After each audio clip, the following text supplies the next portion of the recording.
Hello everyone, आप सभी का मेरे यूट्यूब चैनल पर मैं रोशनी गौतम आप सभी का अभिनंदन करती हूँ। स्टूडेंट, तो जो भी स्टूडेंट यूपीएससी की तैयारी कर रहे हैं, पीसीएस की तैयारी कर रहे हैं, प्लस आरबीआई ग्रेड बी की तैयारी कर रहे हैं, नाबार्ड की तैयारी कर रहे हैं, बैंकिंग की तैयारी कर रहे हैं, जिसमें मेंस राइटिंग इनिशिएटिव मेरे द्वारा लाया जा रहा है, जहां पर हम करंट जो भी करंट सिनेरियो चल रही है, सिचुएशन जो चल रही है, उसको हम स्टैटिक जो आपका सिलेबस है उसको लिंक करते हुए एक क्वेश्चन मैं फ्रेम करूंगी। वो टॉपिक करेंगे, फिर क्वेश्चन फ्रेम करेंगे, देन वो टॉपिक मैं आपको दूंगी, क्वेश्चन दूंगी, उसको आपने लिखना है और आप मेरे टेलीग्राम चैनल पर भेज सकते हैं।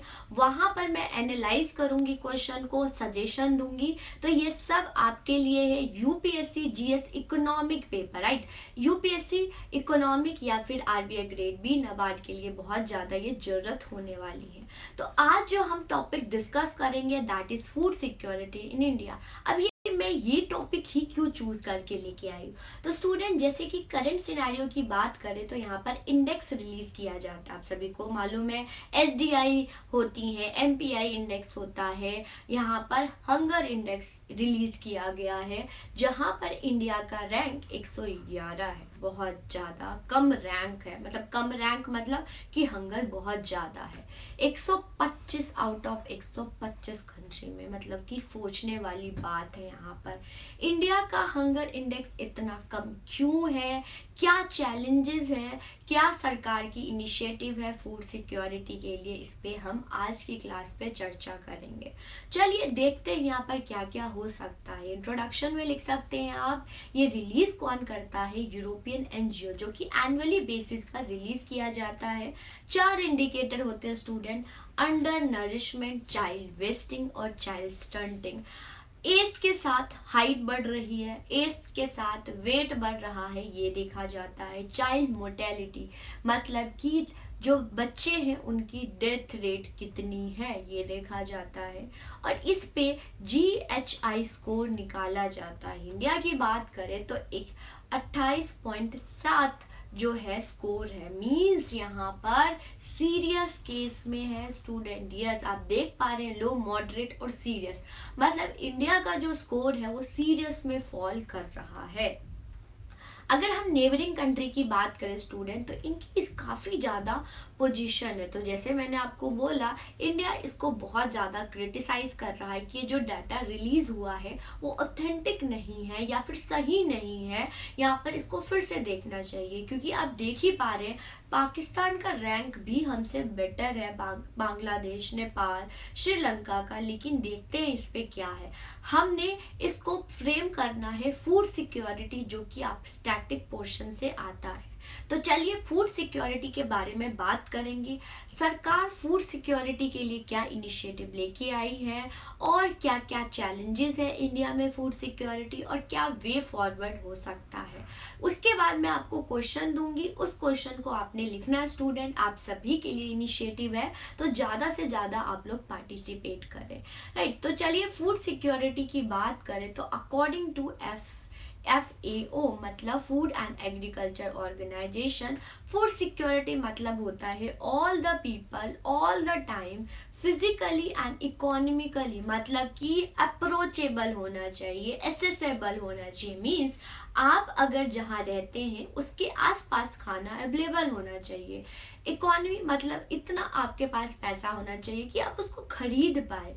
ओके, सफिशिएंट, अच्छा खाना, यानी कुछ भी खा रहे हैं, 4 रोटी खा रहे हैं, 4 रोटी से उससे इनटेक मतलब उससे आपको विटामिन कितना मिल रहा है, मीन्स कैलोरीज कितनी मिल रही है। क्योंकि आपको पता है कि हमारी कंट्री में जो गरीबी, जो पॉवर्टी मेजर किया जाता है वो इनकम बेस पर मेजर नहीं किया जाता है, वो किस बेस पर मेजर किया जाता है कि आपकी एक्सपेंडिचर क्या है, इस प्रकार से।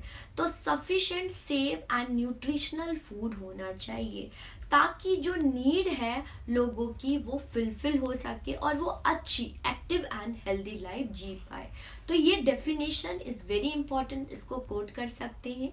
कॉन्स्टिट्यूशनल प्रोविजन बात करें तो आर्टिकल 21 में मेंशन है राइट टू फूड, मतलब राइट टू लाइफ में, कि हम हम जितने भी लोग रह रहे हैं एक देश इंडिया की बात करें तो वहाँ पर उनका राइट है, राइट टू फूड, जो कि हमारे कॉन्स्टिट्यूशन में भी मेंशन है, आर्टिकल 21 राइट टू लाइफ में।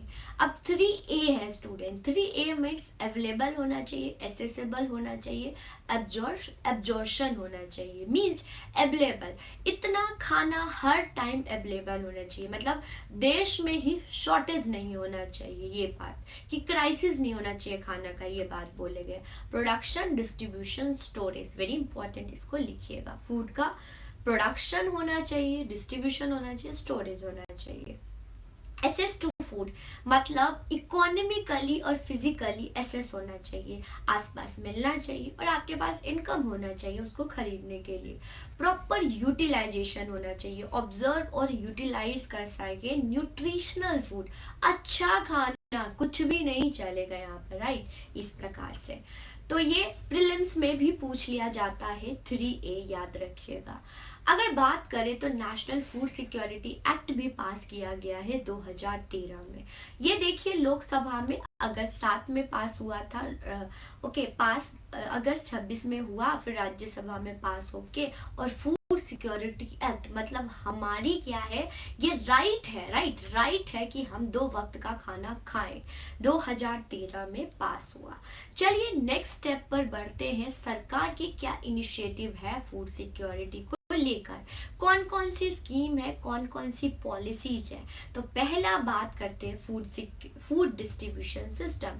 जैसे ही आजाद भारत हुआ तो यहाँ पर सरकार एक इनिशिएटिव लेके आई, that is foods distribution system, जो कि 1960s के दौरान लाया गया था, और ये यूनिवर्सल कवरेज था, सभी को खाना प्रोवाइड कराना था। फिर इसका एडवांस वर्जन आया, that is revamped public distribution system, जो कि लॉन्च हुआ था जून 1996 में। इट मींस जो पिछड़ी हुई सेक्शन ऑफ सोसाइटी थी, जैसे हिली एरिया या फिर कोई भी ऐसी सोसाइटी, उसको खाना प्रोवाइड कराना था। टारगेटेड पीडीएस सिस्टम मतलब जून 1997 में लाया गया।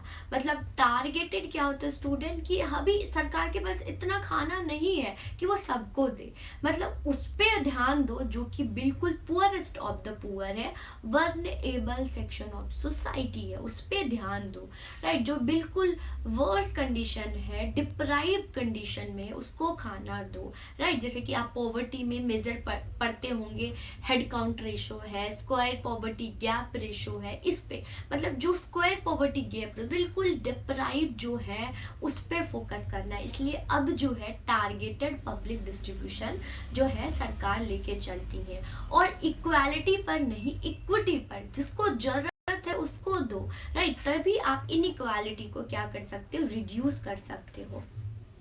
फिर आता है अंत्योदय अन्न योजना।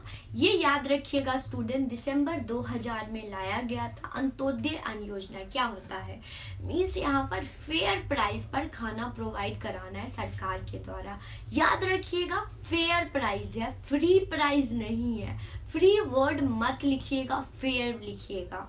फिर आया नेशनल फूड सिक्योरिटी मिशन, जो कि 2007 में आया था, ओके। फिर नेशनल फूड सिक्योरिटी एक्ट 2013 में पास हुआ था। फिर आया था स्टूडेंट पोषण, मिड डे मील, जिसका नाम पोषण हो गया है, जो कि मार्च 8 2018 में पास हुआ था by the government of India. Nutritional food provide कराना है। राष्ट्रीय कृषि विकास योजना, एग्रीकल्चर में फार्मर की डेवलपमेंट के लिए, होलिस्टिक डेवलपमेंट के लिए सरकार ये योजना लेके आई थी 2007 में, एग्रीकल्चर प्लस अलाइड।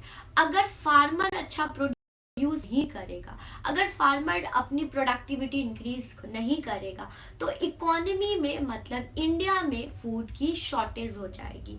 तो बेसिक नीड पे काम करनी है, इसीलिए राष्ट्रीय कृषि विकास योजना लाया गया भारत सरकार के द्वारा, राइट। चलिए नेक्स्ट हम देखेंगे बफर स्टॉक।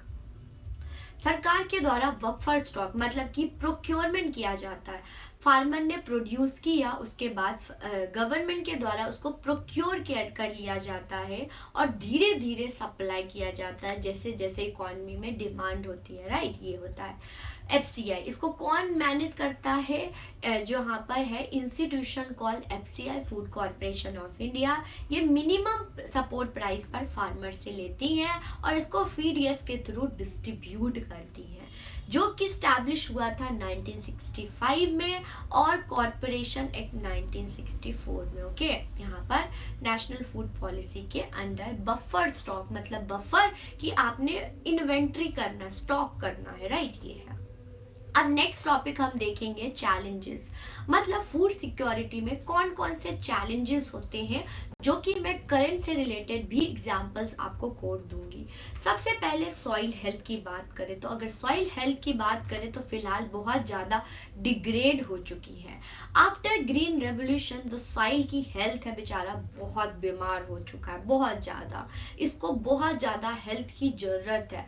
अगर सॉइल की हेल्थ खराब होगी तो वो प्रोडक्टिविटी नहीं देगी। अगर आपकी हेल्थ खराब होती है तो आप काम करते हैं नहीं, आपकी प्रोडक्टिविटी कम हो जाती है। यस, उसी प्रकार से सॉइल अगर अच्छा नहीं होगा, उसकी हेल्थ अच्छी नहीं होगी तो प्रोडक्टिविटी नहीं दे पाएगा। अगर 100 क्विंटल प्रोड्यूस करना है तो 50 क्विंटल प्रोड्यूस कर पाएगा वो, राइट। ये होता है। तो यहाँ पर डिफॉरेस्टेशन या नेचुरल क्लैमिटी की वजह से या मैन मेड हम करते हैं, यूरिया फर्टिलाइजर को हमने इतना इस्तेमाल किया तो आप देखते हैं सरकार के द्वारा गोल्ड यूरिया लाया गया है आजकल। ओके, ये प्रकार।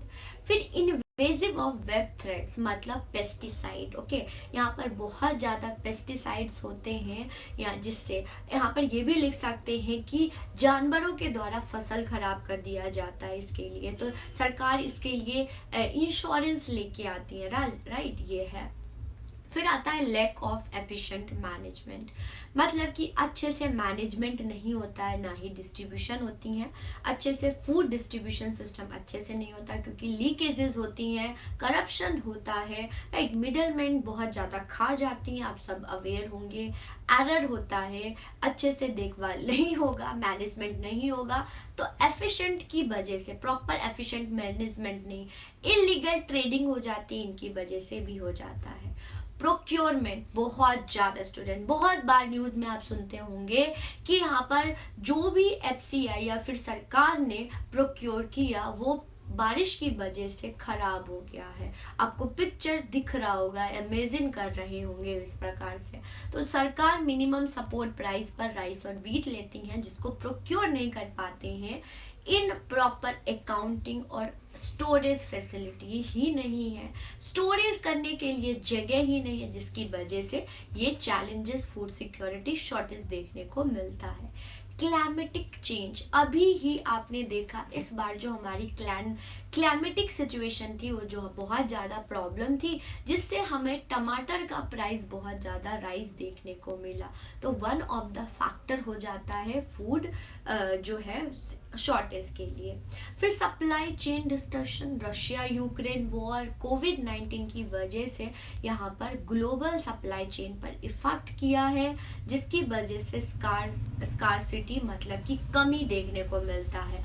और इन्फ्लेशन तो आप देख रहे हैं, रशिया यूक्रेन की वॉर की वजह से ऑयल की प्राइस इंक्रीज हुई जिसकी वजह से आपको है मिल्क की प्राइस इंक्रीज देखने को मिला। ये सारी चीजें होती हैं। नेक्स्ट, वे फॉरवर्ड क्या सजेशन दे सकते हैं, तो चलिए इसको देखते हैं। प्रिसीशन एग्रीकल्चर, एग्रीकल्चर को बहुत एडवांस बनाना है स्टूडेंट यहाँ पर ताकि इनपुट कॉस्ट कम हो सके, सब्सिडी देना है स्टूडेंट।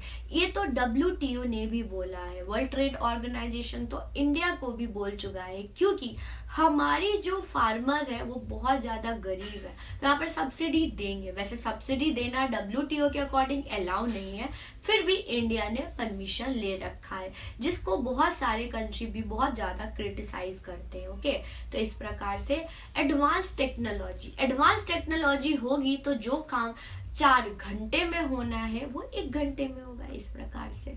फिर आधार सीडिंग्स एंड डीबीटी थ्रू जैम, मतलब कि यहाँ पर आधार लिंक करना है। यहाँ पर जो भी सब्सिडी दिया जाता है सरकार के द्वारा में, बहुत सारे इनिशिएटिव आप देखते होंगे, मान धन निधि, सम्मान निधि योजना, ये सारे तो जब सरकार देती है तो उनके थ्रू पहुंचे, कोई बीच में मिडल मैन ना हो, ये चीज का ध्यान रखना है। जन धन, आधार एंड मोबाइल ट्रिनिटी प्लेटफॉर्म बनाना है कि मोबाइल से लिंक करना है, सरकार कुछ दे रही है तो उनके पे मैसेज आना चाहिए।